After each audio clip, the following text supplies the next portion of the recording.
to In Our Community. I'm your host, VIdya Pradhan. Now, if you're like me, you've had a day when you've woken up and said, what am I doing here? Am I doing the thing that I'm supposed to do? What's my purpose in life? If you've ever had any of those questions or others like them, then I think you're going to be very happy with our show today, because my very special guest is Lynnea Hagen. She's a speaker, a coach, a consultant, a trainer, and she has, I think, some of the answers that we're going to be looking for. Lynnea, welcome to the show. Well, thank you very much. So Lynnea is the president of the Abundance Company. Her mission is to build people, organizations, and communities that inspire the soul. She's a best-selling author, and she has been a radio host as well. That's great. In 30 plus years of coaching and consulting, she has helped build productivity, profits, and people for hundreds of entrepreneurs, leaders, and teams. She's also a single mom to twin sons and lives a life fed by daily gratitude, learning, and moment-by-moment courage to change, grow, and serve the world. Now, Lynnea has done a previous show on In Our Community. It was about how to get unstuck. We're going to talk a little bit about that as the show progresses. That show is available on YouTube, but this show is the beginning of a new series where Lynnea will share the secrets of living a full, grounded life on air with us. Aren't we lucky? Thank you so much. Thank you. So today's show is on something called the biosystem of success. The biosystem of success. So Lynnea, before we move on to that, I just want to ask, how did you get started on this road? What brought you to this? As we talked about, it's a long story. I have to go back to when I was 13 years old. My sister was killed suddenly, and she was my only sibling. And at that time in my life, the rug was kind of pulled out from under me. And I needed to step up and make a lot of changes within myself. I grew up very quickly. I became kind of a serious adult at age 13, 14, 15. And I guess it's really started me kind of looking at what is needed in order to move forward in the world and how not be held back by things that happen. Made you more introspective, for sure. Very introspective. I was kind of like the consultant and coach to my friends. Wow. Yeah, because I became kind of very philosophical about what life is all about and what's going on that gets in our way and how we can think about it more differently. And then through college, I was more or less the same way, but I was trying to be my sister those first few years after she was killed, because I had essentially kind of lost my parents because they were dealing with their own grief. And so I was doing things to please them and lift them up. And often, I think when people pass, we remember the best things about them, so we have this very idealized memory of them. And I'm guessing you were grasping for that idealized portrayal. Exactly, because she, on an even more personal level, she had a kind of relationship with my mother that I wasn't able to achieve. And so my job, one of the high values and needs within myself is for inner harmony. Mm-hmm. And so I was working to establish that inner harmony.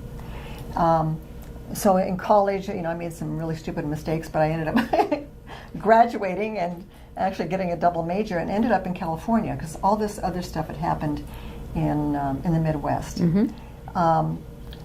And while I was in California, I had an opportunity to work for Disney, and actually was shipped to Florida to help open Walt Disney World. Wow. And through that, I went through a lot of really wonderful training, and I saw how really healthy organization works. Mm-hmm. Because Disney is, or was at that time, an epitome of a really healthy organization. And I love being in the flow of that. And thinking back now, I understand, because I work with organizations, and one of my masters is in organizational development. That's what I want for everybody. Mm-hmm. Because we all deserve that. We all deserve this stuff where we feel we're valued and we're just respected as human beings. So we ended up coming back to California, and I almost died giving birth to my twins, and one of my boys almost died. And it caused me to kind of pull up kind of short and saying, what is really valuable here in life? Mm-hmm. And how can I impact that?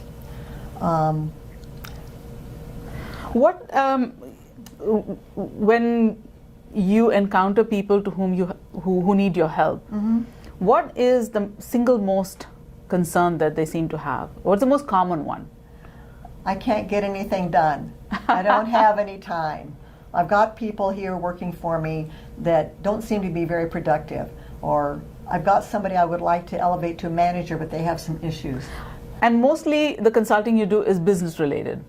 Most of it, yes, is business related, although I have worked with people within larger corporations. Like I had several clients that kind of at the same time from Intel, and I helped them with their careers and what was getting in their way of having clarity. But business is made up of people finally, so it comes down to helping people. And ideally, if we look at ourselves, when I work with an individual client, I do something called the business of me, or the business of you.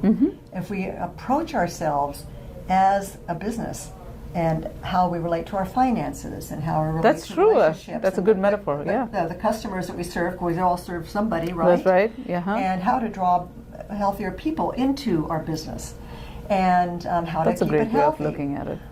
So it's, the approach I take is a very holistic approach Okay. about leadership and about business planning and strategies and that type of thing. But it's also about what I call the roots. There's a lot of stuff that either are feeding the roots of who we are or bleeding them.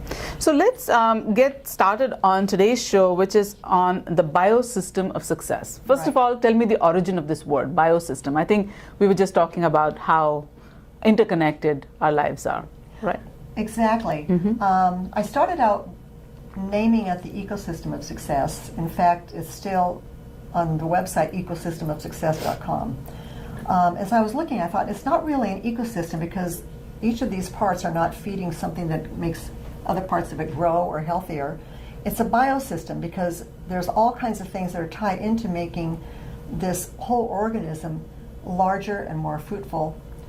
And it's kind of like a tree, and so my model for it is a tree. If you look at who we are, we're all biological creatures.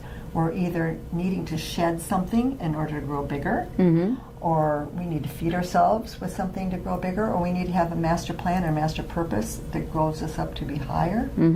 And so the system is a tree with roots and sunshine, which are the values that we bring into it, and the business plan is all the foliage, and that shows the success of your business, how much fruit it brings. And then there's leadership over and I'm half Serbian. We talk with our hands a lot, if you can't tell. And so over on the right hand side there is the rain, which is leadership, inspiring leadership of love and courage and authenticity and those types of things.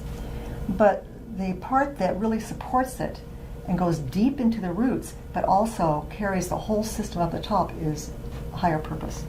What I call the golden purpose. It's a term you refer to a lot in your writings. Yes. The golden purpose. Yes. Now, can I understand from that no matter what externally our problem seems to be, I'm not satisfied with my job, I'm not satisfied with my life, I don't have enough time, do you feel that at the heart of it is this lack of understanding of our golden purpose? Is that what we need to grasp before we can... I think, let me back up a little bit. Once we are very, very clear about why God or the universe or whatever your belief system is, it really doesn't matter. Why are you here? What is the job? What is the one job you're here to do? And once you define that, then it infuses everything of what you do and who you are. And that actually transcends a lot of the things that are holding us back, because it builds a passion that is bigger than all of those. Isn't that incredibly difficult, though, to find what that golden purpose is? People search for that all their lives. I mean, how do you help with that process? Actually, it is a simple process, but it's not simplistic, because we're complex creatures. It's I have one question that I ask, but it takes a lot of thought. And then there's the next question is, what is the opposite of that? In fact, my son just sent me a video of Tony Robbins, and I'm not particularly a fan of Tony Robbins. I've seen him live, but he does have some wonderful things to say. And he's got kind of the same approach that I use and what I've learned from the Secretariat Institute, which is the number one rated leadership coaching and consulting company globally. And when we find that and we define it, and you know when it's true because you can feel it viscerally. Because I got it. you. This is it. Well, we're creatures of light. We give off photons, and we can feel that actually light us up when we get really clear about what our purpose is. And it doesn't have to. And it's not a role like to be a mother. Can you give me an example of somebody who you've helped like that, and what was the golden purpose they found for themselves, and which may or may not be counterintuitive? Oh gosh, I'm trying to think. There have been so many.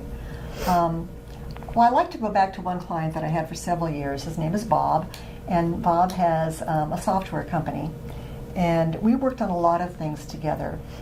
And his thinking, way in the back of his head, was that there was one purpose, one person he was here to serve with this company, and that one person was that single mom who had to work hard and work very late at her company because the software was messed up. And so his job... So you had visualized this customer. This one customer. So his job was to love that person and give her ease in her life. And he brought that out to everybody. He's one of the most wonderful and loving people. And that shows what a golden purpose can do. Oh, I see. So is this something to get to that point where he could identify that that was his golden purpose? Is that what you helped him with? Yes. Where was he before? Well, he understood for a long time that that's who he was there to serve. He kept thinking about that woman. But when you get right down to it, his greatest pain in the world was the lack of love. It was hate, actually, hate. And when you turn that around, and what is the opposite of that? Because that's what's crying out from inside of you. So the opposite of that is love. Right. And when you have that, you can use it in your business. You can use it in your life. You can, everybody you meet. How you can approach the world. How are you going to approach saving the forests or whatever? That's part of love too. So let's take Bob as an example. So when you met him, he was this confused person with some hate in his soul. Well, not exactly hate, but let's say that's what hurt him the most was he saw in the world. Let's say or indifference. Okay, so could you walk us through the kind of steps you took with him for him to be able to achieve that golden purpose? Because I think that would be really helpful to our viewers, because a lot of us wake up most days thinking, what am I doing? I mean, it's a very common question, because there's so much conditioning in our environment that drives us to certain paths. It could be what your parents did, it could be what your parents taught you, it could be your peers, it could be the school you attended, it could be the degree you just sort of floated into, just thinking that, oh, this is a really good field for study because it makes a lot of money. If you're in Silicon Valley, there's a certain path that might make sense. If you're in some other place, and if you're in New York, there may be a different path. If you're in Texas, there's a different path. So most of us are just floating, I would say, right? Letting ourselves drift with whatever the prevailing current is. From there to get to a point where you have a very concrete golden purpose, where you say, okay, you know what, this is what I was meant to do. It's a huge, complex process. At least it seems to me. I know you say it's simple, but to me it seems quite insurmountable. It is, yeah. It's not insurmountable at all, but it does take time. It takes time. So could you, using Bob as an example, or some other person that you've helped, take us through the process? How do you get to that point of enlightenment? Well, there is enlightenment. I like that. Actually, there's a couple of different things that I do. One of the most important things to be the best at who we are is to make sure first that our own needs are being met. And these are needs at a very basic level, like we need air or water or food or love or shelter. But these are emotional needs. And I give my clients, not all of them, it depends on where they are and what they're open to, but it's something called a needs and values analysis. And so what they do is fill out this survey, and then they have a forced choice to get down to like 3. And that's how I found out what my... So prioritize it. Prioritize it. And when you have those needs being met, then number one, it gives you more serenity. It makes you more productive because you're not working and trying to find things that will make you feel better about what you're doing. But maybe you're just not in the right place, number one. Are people good about identifying those? Or is there still I would assume not. No, they're not. Because that's where they need some guidance as well. Exactly. I gave a talk. I gave a whole talk about the biosystem of success and getting unstuck to a group. It was all engineers and scientists. And one guy came to me and he was almost in tears. He said, I drove all the way from Fremont to come here. He said, because I'm really stuck. And it's very, very common for engineers. Because when you're in engineering school, they're forced to focus on just one piece of engineering, and they don't talk to anybody else. And then when they get into business, all they have is that, and then they are put in charge of maybe a team, and now you've got to interact with other people that aren't like you. And so a lot of it is a misfit of where you are, especially if you have a high need for inner harmony or relatedness. So how do you help them find that in the first place? How do you help them identify those needs? Well, I have a tool that I use. Okay. That helps them look at that, and if you can start getting clear, because I told you one of mine is inner harmony. If I'm in a place that's not harmonious, and I feel really off balance, and you kind of think it maybe I'm crazy, but it's not necessarily you or me or anyone. It's the fact that we're just not in a place that feeds who we are, and we need to really be good at that. Otherwise, we're going to go through life feeling kind of ashamed or let down with who we are because we aren't in a place that pulls the best out of us. Do you have a lot of female clients? I do. It's funny. It kind of goes in waves where I have mainly men and I have mainly female. There's a reason I'm asking that question. I know we're veering a little bit off topic, but it came up to me, and I was thinking that as women, a lot of us are conditioned to put other people's needs first, often. And so I was wondering if it was harder for women to get to that point where they say, my needs are important. I think it's much more difficult. I'm a people pleaser, and so it was difficult for me.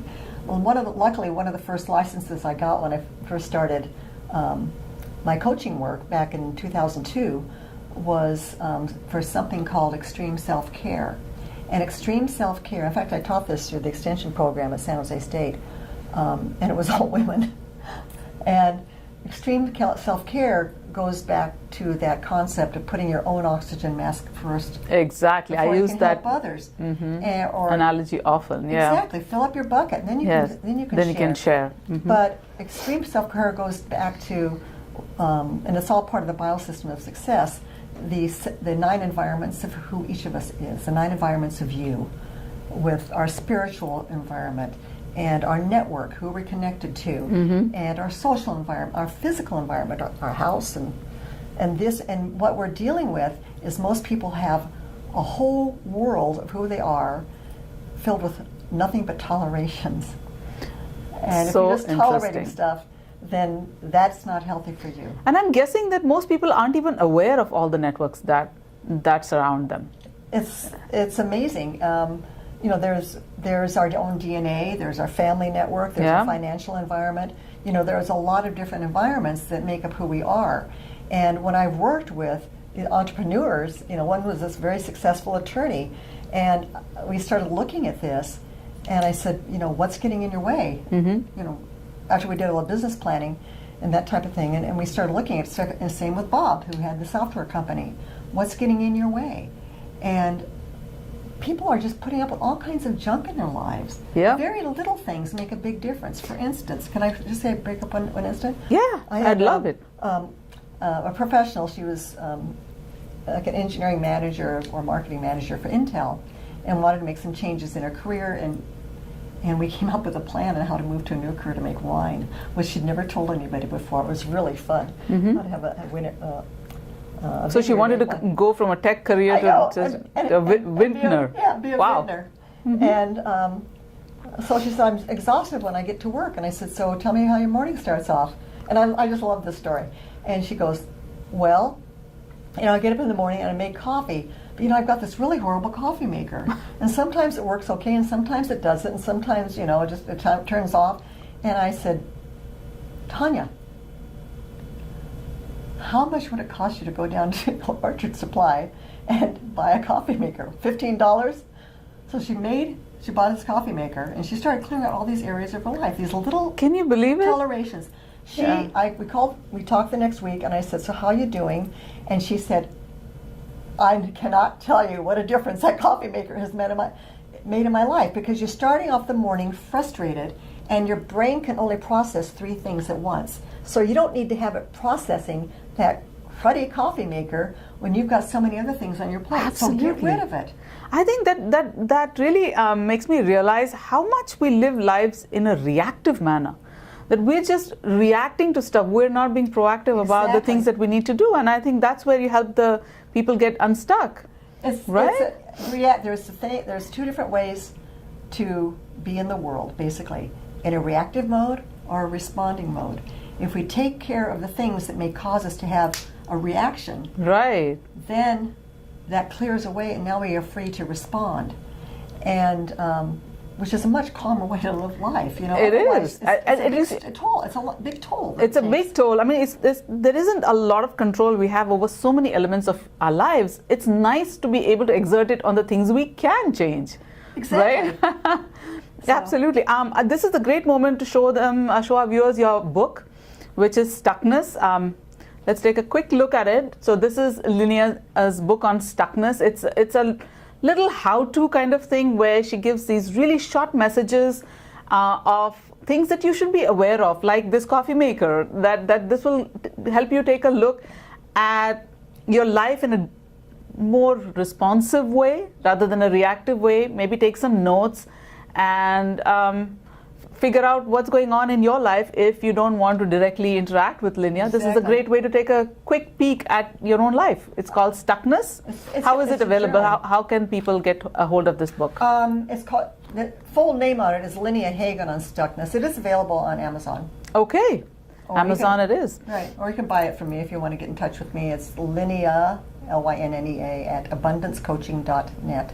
Let's do that one more time. Lynnea, Lynnea, at abundancecoaching.net. Okay, yeah. Viewers, I hope you got that. And this is exactly it. If you start examining our lives, I think also that we need to give ourselves permission to examine our lives, isn't it? We don't value ourselves enough to say, let me take, just like if we had a business, we would examine it, right? We'd do an audit, we would do a accounting at the end of every year. We don't do that with our lives, and that's where you come in. That's right? Where I come in. I don't know if you remember, a few years ago there was a movie and a book out called The Secret. Yes. And I did a teleclass in response to that. It was called The Secrets Behind the Secret. And the secrets behind the secrets are you need to clean up all that stuff that you're tolerating in your life. So, you asked me let me one thing for people to work on. Mm-hmm. So what I tell all my clients. Take the time and make a list of 60 to 100 things you're tolerating in your life. It could be the way that somebody puts you on hold all the time. It could be a pile of papers that need to be addressed. It could be maybe, I had a chip out of one of my baseboards. Something fell down and it took off the white paint, and every time I walked out of the bathroom I went, because I thought it was a cockroach. It was the weirdest thing. And absolutely, yes. And then I had to regroup. There's a little friction, right? There's a little friction every time we tolerate something that we can possibly change. Yeah, right? And tolerations are basically things in your life you have not consciously chosen to be there. Now, there is a level of toleration that is kind of operates on a higher level, and that's the concept of acceptance. Right. Because somebody said, well, my daughter married a guy that I just can't stand. Well, you can't change that. So you can't change that, but you have a higher value there. You have a relationship with your daughter that you value. Right. And so we need to graciously make a move to acceptance. But that's only a very small portion of our lives. Yes. So just the day-to-day. Start cleaning out the junk. One client had a broken handle on a drawer in her desk, and she said, it throws me every time I open it. I said, fix the handle. Duh. Absolutely. And, stop imbuing yourself and feeding yourself on news, Another client listened to the news when he was driving to work. He read the news at break when he was at work. He listened to the news when he came home, and he watched the news at night. And I said, David, why do you need so much news? Does that make you feel good? He said, oh, I feel terrible. Exactly. I said, you don't need that much news. Link. It's going to help. It's going to go on whether you're there or not. You know? So absolutely, that's a great idea. And yes. So viewers, here's our first lesson at the end of our first of this series, which is find out the things that you're tolerating, which you don't have to tolerate. Make a list, 60 to 100. Wow. I have to go back and put some serious thought into this. Yes. Think of relationships. Think of your time. Think of your day-to-day routines. Think of your refrigerator. Yes. what is there that needs to be taken out and chucked? Because you've never used it and you're never going to use it again. It takes up energy. It draws energy. Absolutely. So that, I think, brings us to the conclusion of the first of the series. I hope our viewers got something out of it. I know I did. And in the future series, we are going to be talking about, here are the things, here's a list, which is the 7 strategic steps to achieve success. Extreme self-care. I think we discussed it briefly in this episode. Get and keep out of your own way. Then build and keep relationships via 3 essential values. Find your golden purpose. We talked about that a little bit too. Reduce stress, increase joy, and be a great inspiring leader. So each of these episodes we will focus, we'll drill down to some of the things that we touched on in this particular episode, and you are getting this for free courtesy KMVT. And of course these shows will be on YouTube as well. So Lynnea, thank you so much. It was such an entertaining 30 minutes. I hope our viewers found it the same, and useful, very useful. I hope so too. Absolutely. So that was in our community's first episode with Lynnea Hagen on her series. I'm your host, VIdya Pradhan, saying namaste and goodbye.